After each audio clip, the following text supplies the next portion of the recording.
You try to have thoughts, but you're all overwhelmed by the same repeating, whispering phrase. Desire. And out of the mouth of the mare is this viscous, black, ink-like, pure ooze. Black, thick liquid comes bubbling forth. That black sludge now pouring from the corners of her mouth begins to sink inwards, creating a large hole in the center. This time you can very much peer through this large gaping hole in the center of its chest where its own heart would be. The one thing that stands out about the Empress is the perfectly round hole where her heart should be. My currency are the hearts of those lost or driven by their desire. He just went on about how interesting of a story it would be. Your stature, the way you carry yourself, screams heroic nature. I would not dare dabble in such a conflict of interest as you have already been. What you desire seems to be ever so prevalent. He was talking about it like it was a game or a story. And I love those who want to be a hero. But it's that ink-like ooze flowing down his face. His face now is covered in this like black ooze that you've seen before. Like liquid pours from the like mucus and flows like ooze down his face. I sense no evil within you. Well, that's and if because it is I'm not truly... evil. I just like a good story.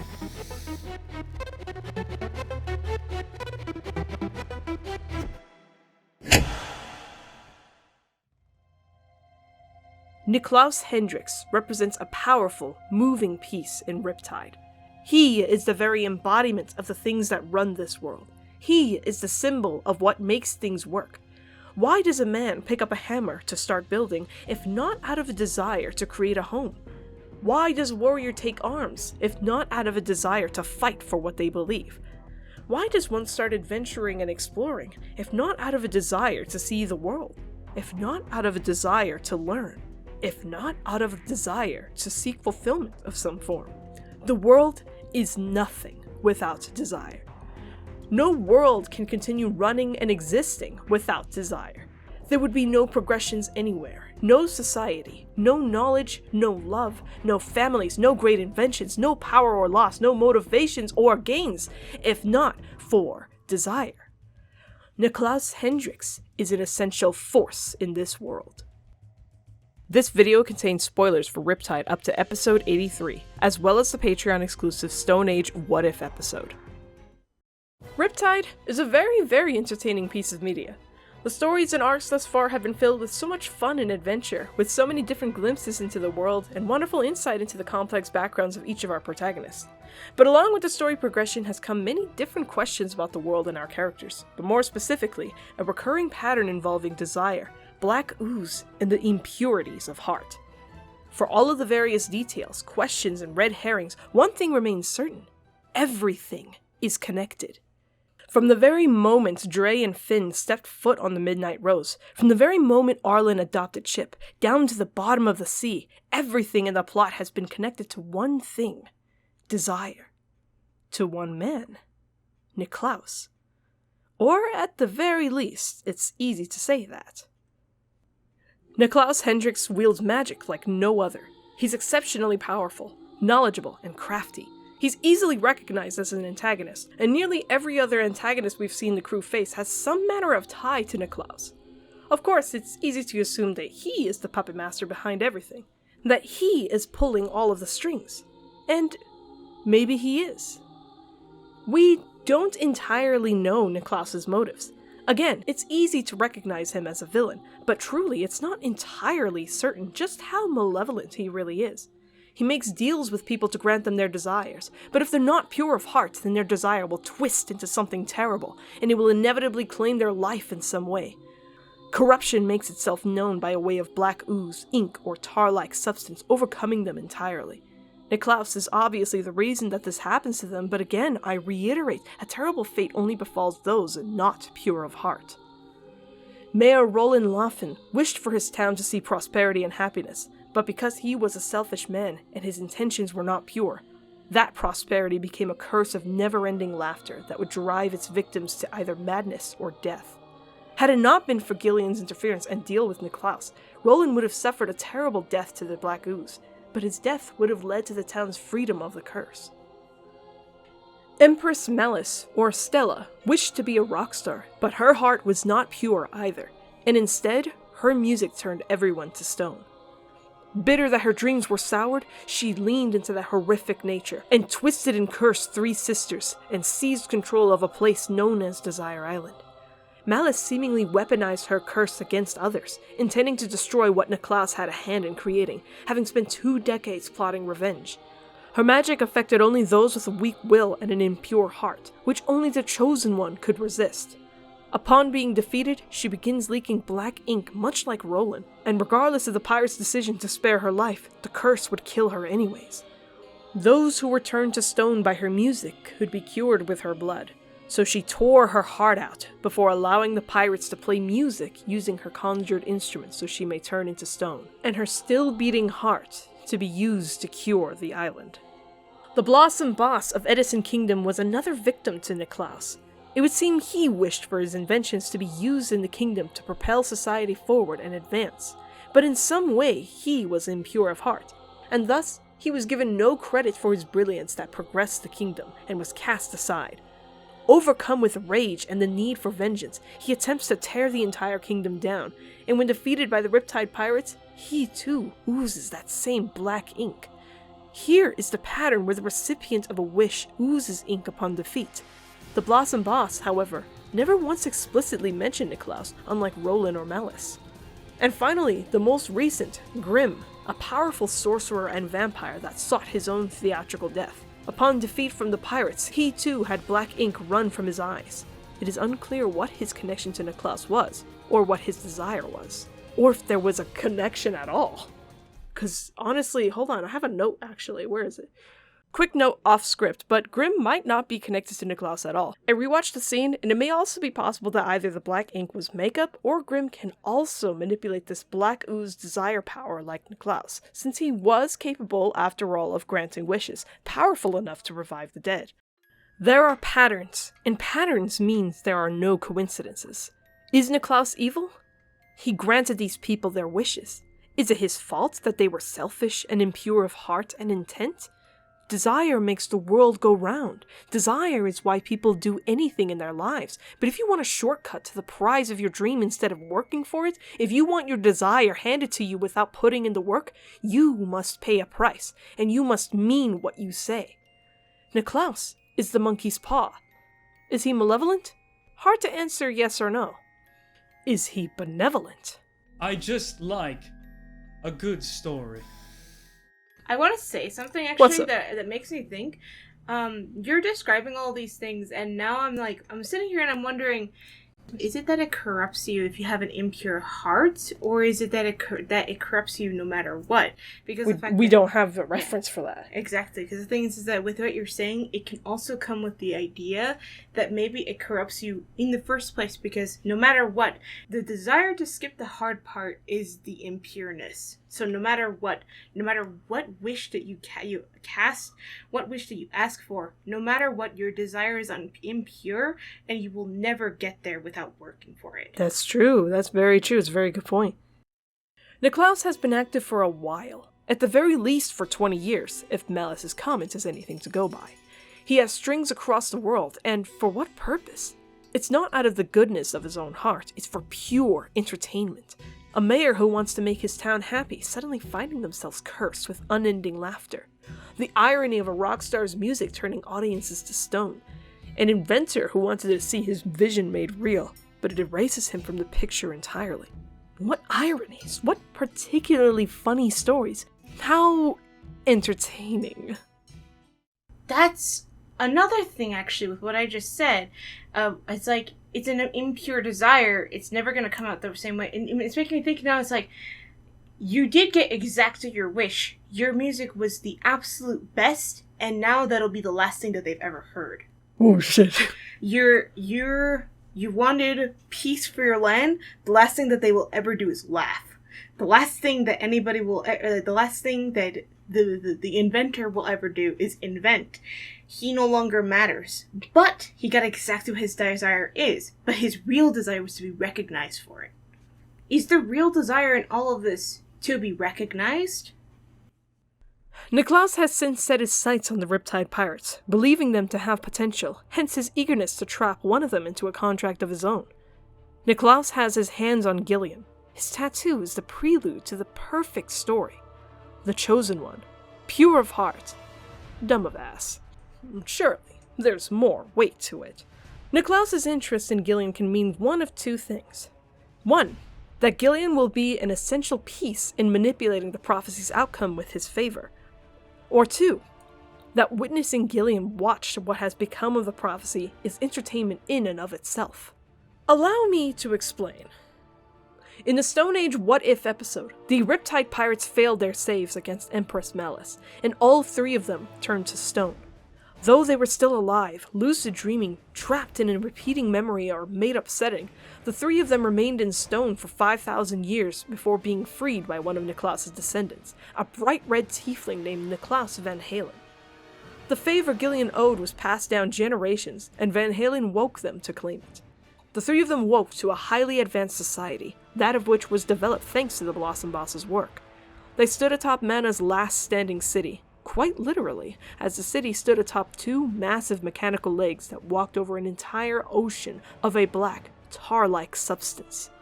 Van Halen mentions offhandedly that the undersea is completely gone, and it can be assumed it happened in some catastrophic event 4,500 years ago that he glosses over. Unfortunately, not a lot of attention was brought to this subject. The crew didn't get to ask too many questions, and since it's a what-if, we'll never know a lot of details from this AU, but there's still a lot to be said about how untouched the subject is in conversations within the fandom. I reiterate, everything is connected. Big one. A hero born of moonlight, storm and sea. They shall rise or fall to bring unity. They will be tested or bested by evil's hand. By their choice, one will remain, sea or land. Without the influence of the Riptide pirates, then anywhere from 500 to 5,000 years from now, neither sea nor land will remain. With the wording of this prophecy, it's hard to think that this catastrophic event that led to the ocean turning to muck isn't in some way related to the prophecy. But there aren't nearly enough details about the prophecy, his destiny, this timeline, and so on and so forth, so it's difficult to draw any concrete conclusions. So, here's what we know. 1. The Chosen One is to decide what remains, sea or land. 2. Malice believed only the Chosen One could resist her magic. 3.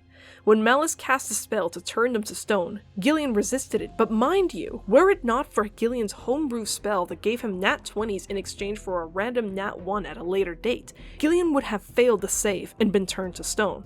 This means he still would have abided by the normal RNG on whether or not he could resist the stone spell, which means that him being the Chosen One realistically had no bearing on resisting the spell at all. And 4. There is another Chosen One out there. Something is going on with the Chosen One at this very moment. Gillion was banished for assaulting a Navy officer during negotiations, a bit that hasn't been fully addressed in detail since its reveal, and recently we've discovered Navy intel stating that they're in contact with the Chosen One, specifically transferring them. In that same breath, we know that they're in contact with an unnamed fish lady, one theorized and implied to be Edyn, but with no direct confirmation. Wait, we got confirmation actually. Sort of. In like a way fucking later, like fucking episode 75 or 74 or something. Because I was so behind on this. She freezes up, like stiff as a board. And she's talking to someone, and they lean in closer to whisper in her ear. Wearing the uniform of a Navy soldier. There's no response at the moment as you watch the two talk, as this a sort of feminine but very old person whispers in their ear. Without her mouth moving, you hear, "Who is this and why are you in my head?" Oh, it's me. It's Chip. Whoa, who was that? Chip, as in Gillion's friend? Yeah, I saw the person too. Is there an emergency? Why are you contacting me? I was contacting you about that message I left that I didn't really think represented me very well, but I'm. I don't know what you're you're doing or what you saw, but whatever you saw, you can't tell, Gillion. What did I see?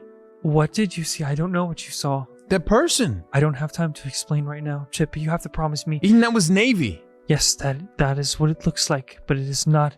There's more to it. I do not have time, and I can't be seen looking this worried. Whether or not the Chosen One is from the Undersea or a different place isn't entirely clear just yet, but I believe it is from the Undersea. Here is my theory. The Undersea has replaced the Chosen One. Gillion failed to uphold their system, showed one too many flaws, and they had enough of him. But once again, we don't have nearly enough information on the Undersea to have a better understanding of what they've done to Gillion, and why they do anything with him, or under what clauses the banishment was for. Gillion is an unreliable narrator when it comes to his own past, so we can only speculate the specific reasonings for his banishment and subsequent replacement, especially since it seems a destiny and prophecy like that shouldn't just be replaceable. Sorry, I'm just thinking because in the last, 15 episodes, a lot of things did get revealed. We learned that the prophecy is from the sun and moon goddess. The sun goddess wants the Chosen One to choose land, and the moon goddess wants the Chosen One to choose the sea. These are details left out by the Undersea. The Undersea did not tell Gillion anything about the sun or moon goddess having had any of this. The goddesses were left out of this conversation. Gillion discovered that in a completely different church. So there is that. My god. Yes. Gillion was a Mormon. What?! And another new bit of information that came out from the last 2 or 3 episodes is that Gillion is currently suspended in a different space, and so he is currently undergoing trials in his this weird space where the Undersea is testing him to see if he's actually learned anything from his banishment, if he's worthy of being the Chosen One. I, however, don't want to really acknowledge it because I believe at the beginning, I'll go grab a clip of it if I have to. I believe at the beginning of these hallucinations, it was explicitly stated that this is not real. This is is in Gillion's head, so Gillion is doing his own a subconscious introspection. As I'm very taken aback by this. Does this seem like a moment in time, or does this seem like this guy is here putting me on trial? Is this jogging a memory, or is it oh shit, I'm on trial now?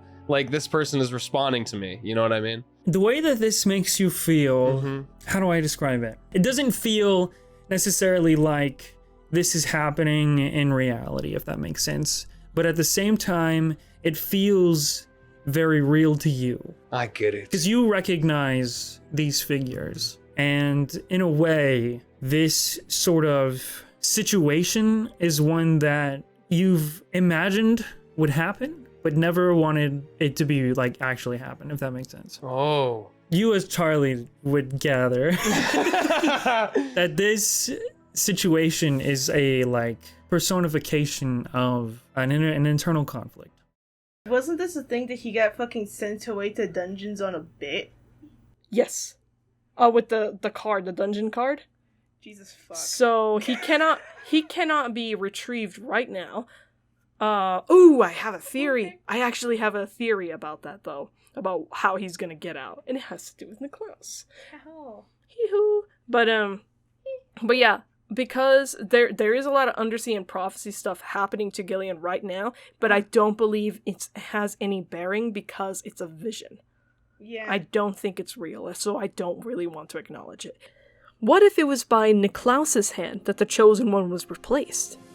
What if it was another Triton that perhaps struck a deal with Niklaus to achieve some sort of grand destiny, and in order for that wish to be achieved, Gillion had to be caught in the crossfire to make it happen?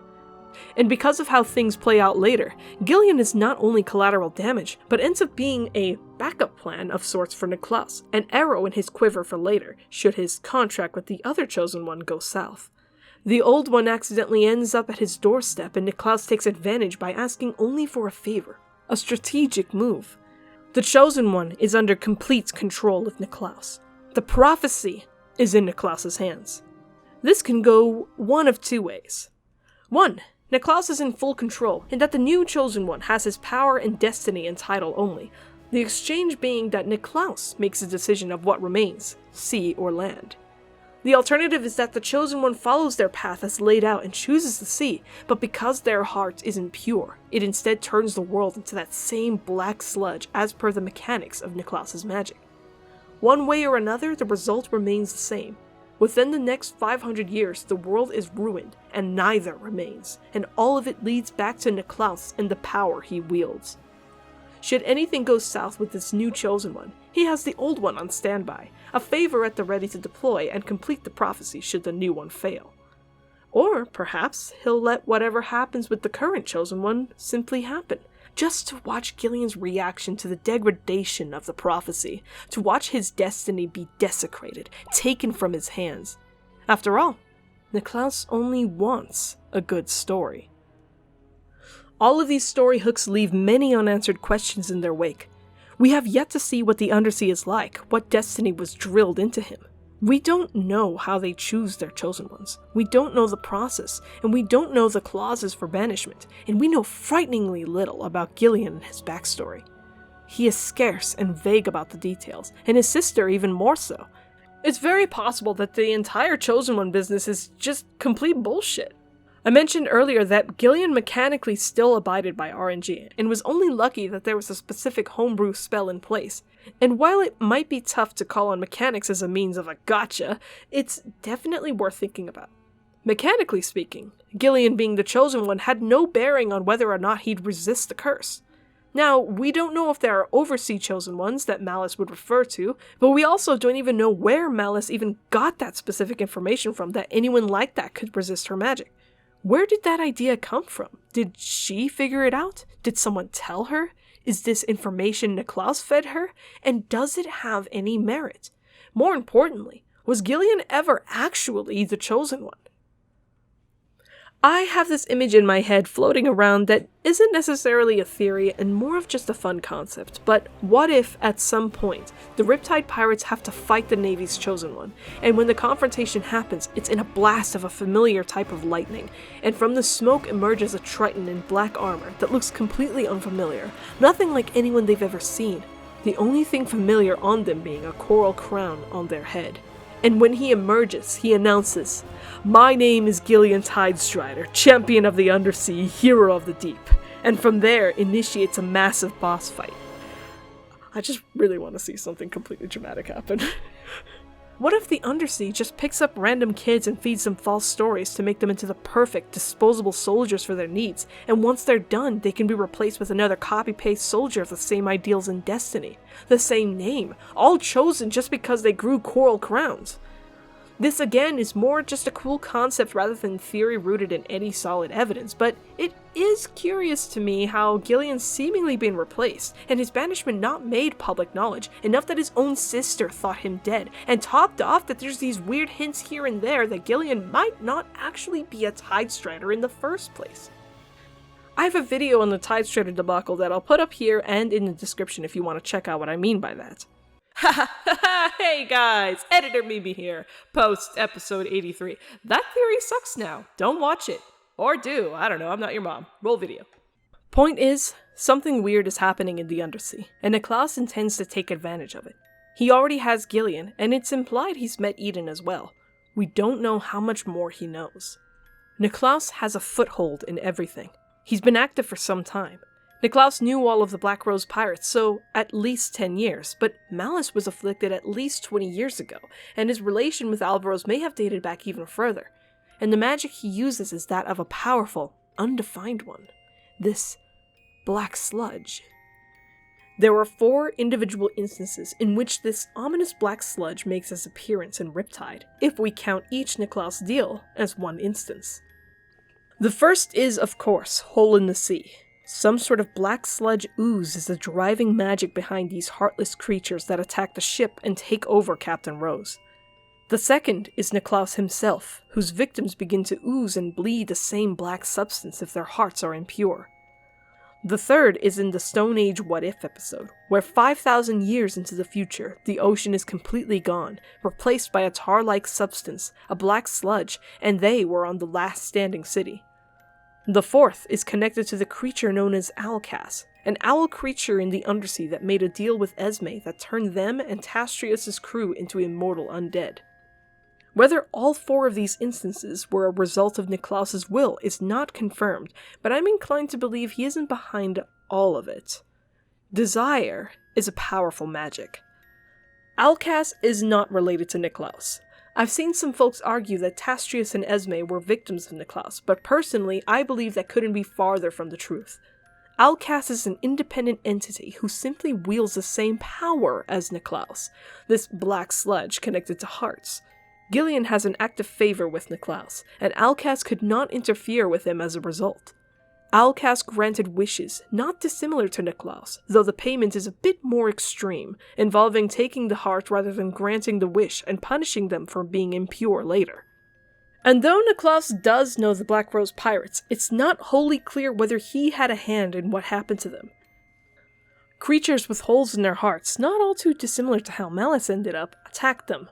The sea turned black, and Rose's own chest caved in as he succumbed to Black Sludge and corrupted into something horrible. Did Rose make a deal?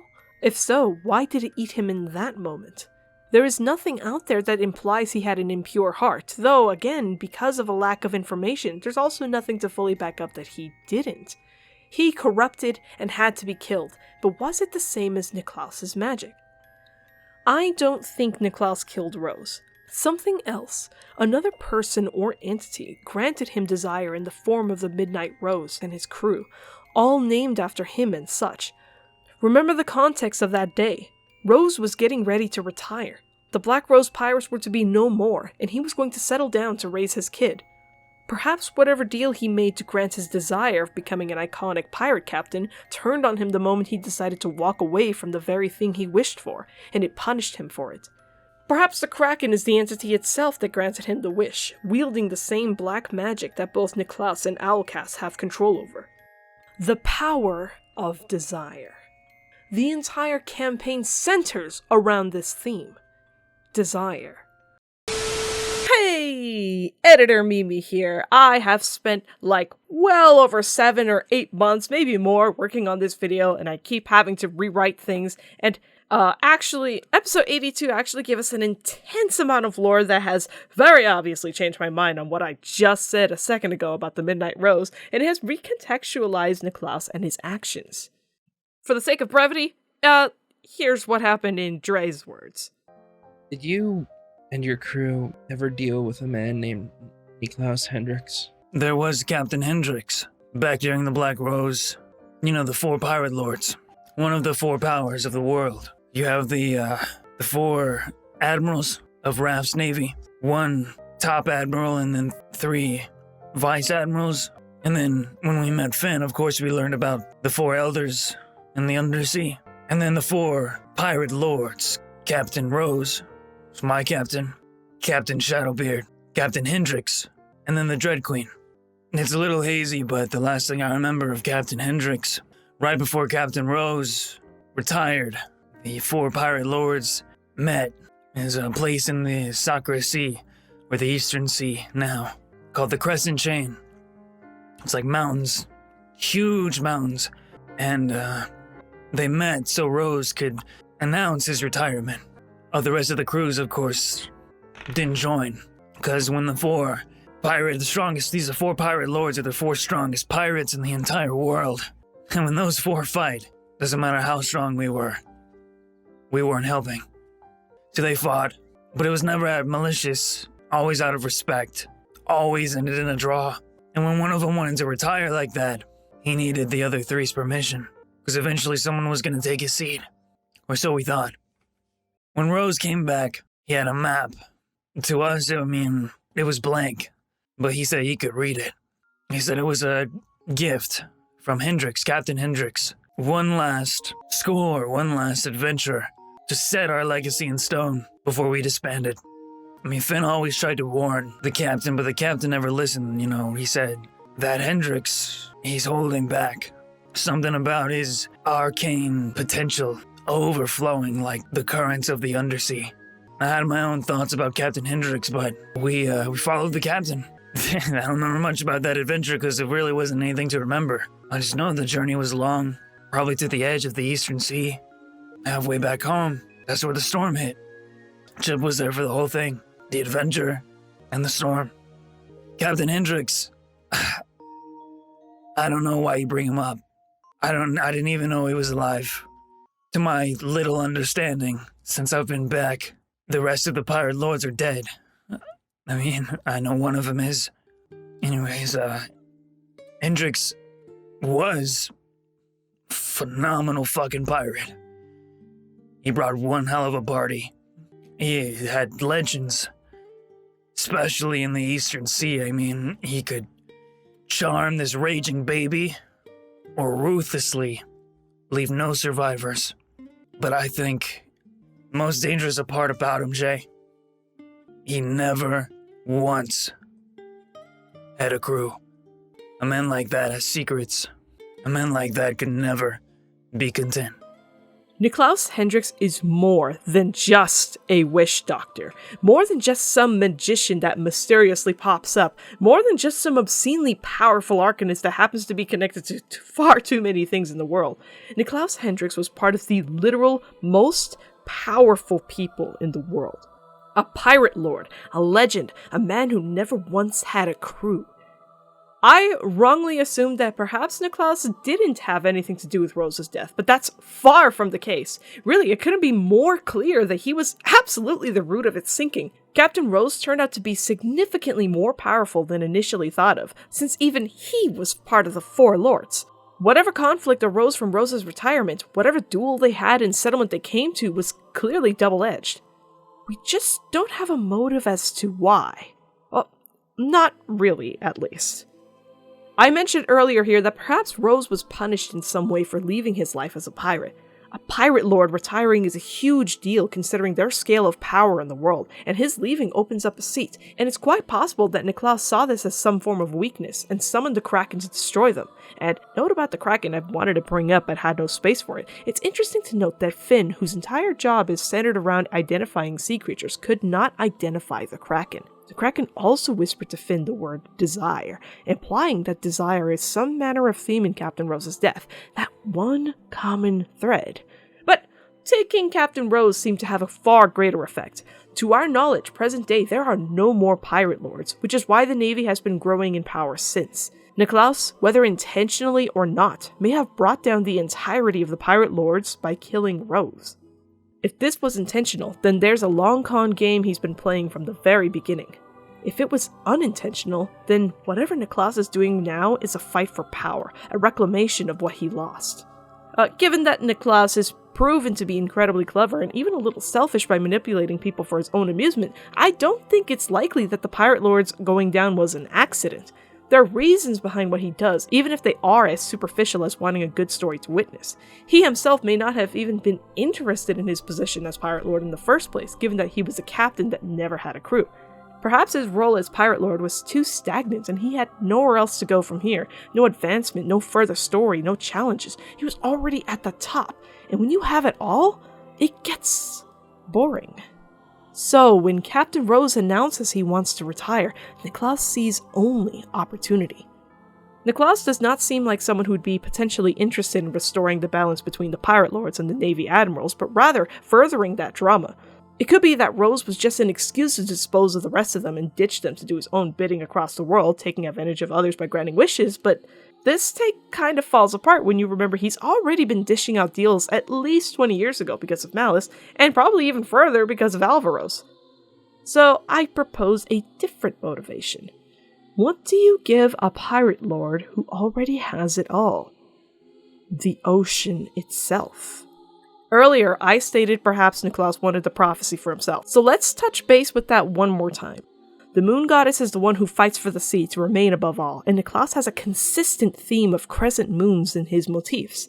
Even the pirate lords met at the crescent chain, mountainous islands in the shape of a crescent moon. The tattoo Gillion has is a crescent, a moon with a shadow. The sea remains, but turned to black tar, like a shadow. If Niklaus has the sea, then the oversea people will have to live on boats and rafts in floating cities for the rest of their lives, which gives power to those who already live their lives on the sea. all would be let loose, war with the Navy and piracy increasing in the loss of the lands, the conflict would continue, and a new sort of equilibrium would be unleashed by force. Or perhaps this is even bigger. Why send Rose on a final adventure with a map, but not kill him on the adventure itself? Was that not opportune enough time to kill him on the adventure itself? Why was it the way home? Why was desire such a heavy-handed message being sent to the Black Rose pirates? Rose mutated and died, turning into one of those monsters. To our knowledge, Rose is the only Black Rose pirate who corrupted and died in such a manner, and maybe Rose did make a deal with Niklaus that was broken upon retirement. Maybe all the other lords had one with him. In the Navy, there are 4 vice admirals led under one admiral, being Jay's grandmother, so perhaps Niklaus is that equivalent, the strongest and the leader of the lords. It's not just about Rose though, because the others were sent below the sea into an ancient civilization, empty and untouched, unrecognizable to any of them, not even Finn. These 3 specific people, Arlen, Dre, Finn, whose offsprings or relatives would go on to become pirates themselves a decade later. The archaic city, this primeval temple they enter, one impossibly ancient yet weathered and eroded by nothing, has a colossal stone door with a sun and moon etched into its center. To open it, they inserted these gold and silver discs retrieved from the corrupted souls they fought on their ship. A sun and moon. This place has black sand, no scent or sound, everything around them grayscale and impossible amounts of treasure. Gravity is lighter here, the place ethereal. The sun and moon motifs began here. I now propose my wildest theory of all. We have some 5D chess happening here. The Chosen One is meant to uphold the balance of the world, to choose one of the goddesses' plans and solve their historical war once and for all. Niklaus knows this. The Sun and Moon churches share this prophecy, that the Chosen One must rise and choose. We don't know if there's multiple. We don't know if it's Gillion for sure. We don't know if the prophecy is wholly real. But Niklaus knows something. Why else would he send them down the ocean, to this impossible plane, for Dre and Finn to resurface with a new magical map on their backs? Finn and Dre were meant to be discovered, they're meant to be found, and for their map to be used. In Laufenland, Niklaus took immediate interest in Ship, Jay, and Gillion, and did everything he could to ensure these 3 ended up meeting him, and that one of them would end up tied in a deal. He was lucky it was Gillion first, but as we now know, he would have eventually had his hands on all 3 of them anyways. Destiny, right? Niklaus took out the pirate lords in an effort to hard reset the sea, to plunge it into chaos for a different goal, one that needed time to marinate, to fester, to ebb, grow, and bloom. He needs the world to destabilize first before he can enact his plan. He needs to manipulate fate and destiny to ensure that the descendants of the Black Rose pirates, for Arlen's son, Dre's niece, Finn's grandson, to all come together before Niklaus Hendrix, to be handpicked for his own destiny, the last of Lord Rose, the beginning of a new era. Maybe the maps Dre and Finn carry aren't meant for Arlen, but specifically for this temple and city they found in the hole in the sea. Because that city, that temple, those riches and golds, that ancient power, this place of the sun and moon, is where the throne of the Chosen One is meant to be seated. Who is the common enemy Jason said the Navy and the Undersea had? Is it pirates? Or is it something greater? Is it Niklaus and his dark magic? Is it the Chosen One? The gods? They're building an artificial Leviathan. Is this really just for pirates when the pirates don't even have their major 4 to uphold their claim over the sea? And they rest at the top of the ocean where they pose 0 threat to the undersea as a whole? But say this is all an effort to put the Chosen One into power and raise this underwater kingdom up and replace the pirate lords and manipulate the prophecy. Where does desire fit in all of this? Because that primeval temple Arlen, Dre, and Finn went into reached into their memories and tried to twist them, targeting what those 3 desired most. Where does it fit? Desire and destiny do not go hand in hand. Is Niklaus secretly a good guy, trying to shatter destiny by granting people their desires with his magic, and is trying to show this to Chip, Jay, and Gillion?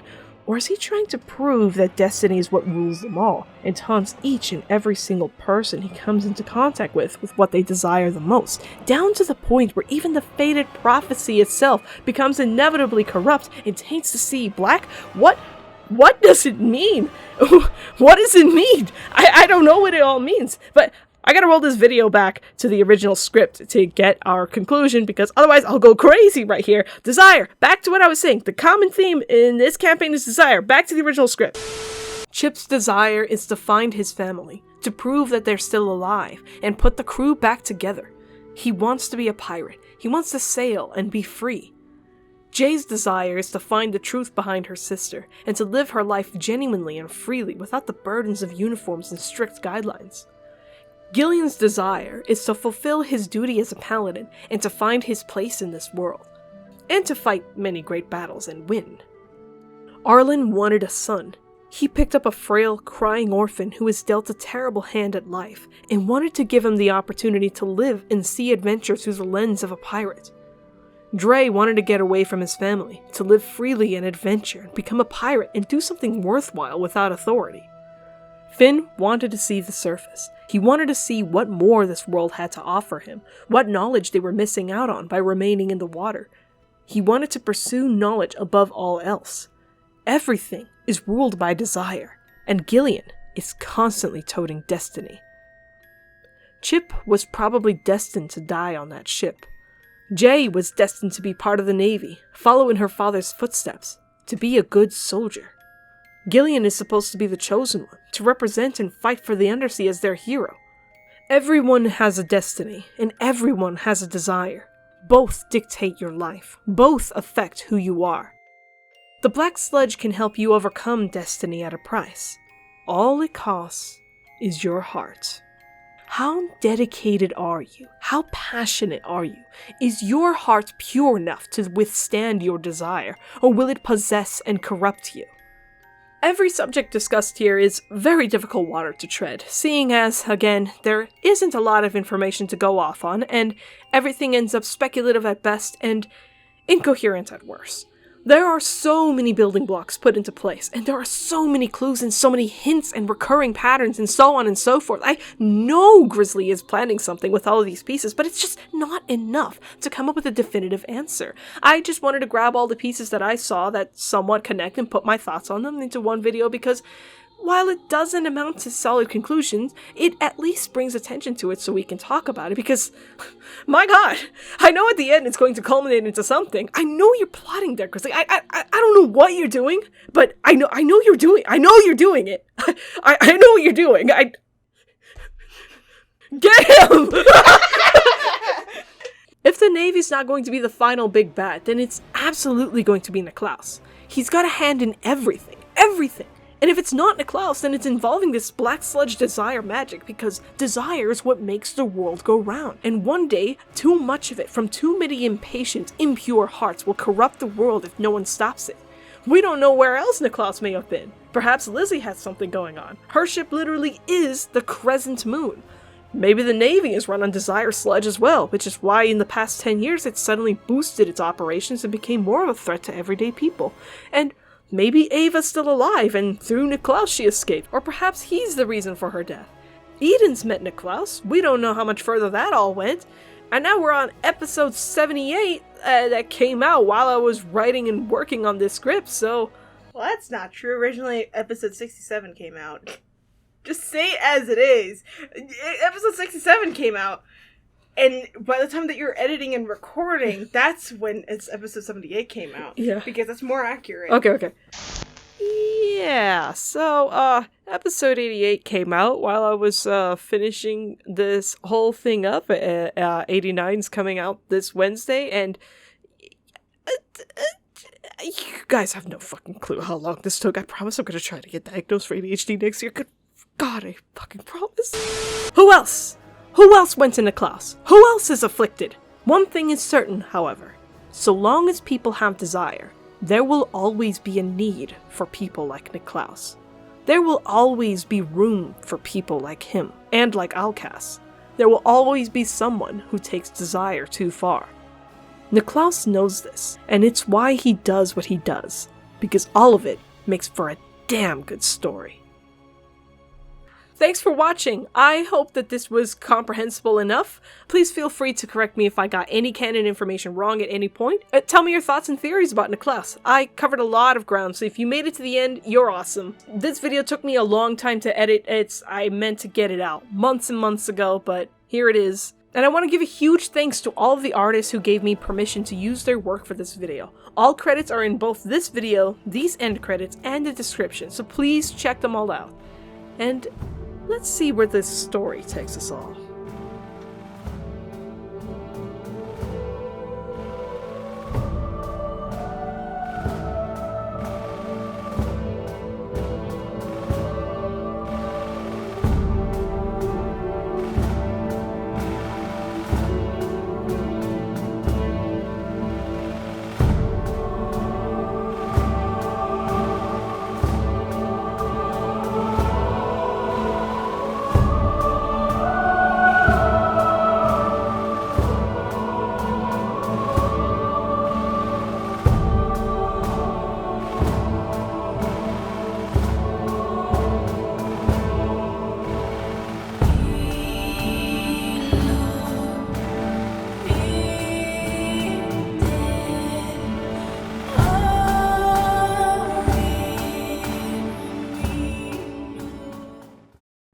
You owe me $20 for this. What?